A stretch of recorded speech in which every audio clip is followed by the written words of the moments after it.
in today's video, I'll teach you how to turn off videos start with sound on Facebook. So first of all, launch open Facebook application.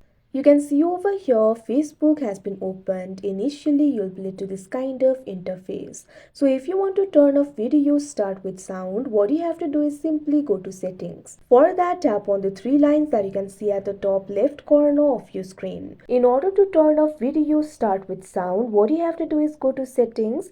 For that, tap on this option settings and privacy that you can see on the screen. Now once you do that, tap on this option settings. Now you'll be able to access the settings. Simply scroll down.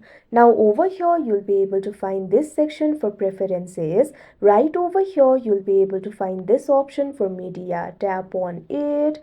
Now once you do that, you'll be able to access the settings of media. You'll be able to find various options over here. So what you have to do is simply find this option for auto scroll and sound in full screen. If this button is toggled on, the videos will start with the sound on. So if you want to turn it off, simply toggle this button off that you can see on the screen. Now after you do that, videos will not start with sound. So like this, you'll be able to turn it off. So that is how you turn off videos start with sound on Facebook. I hope you found this video helpful. Thank you for watching.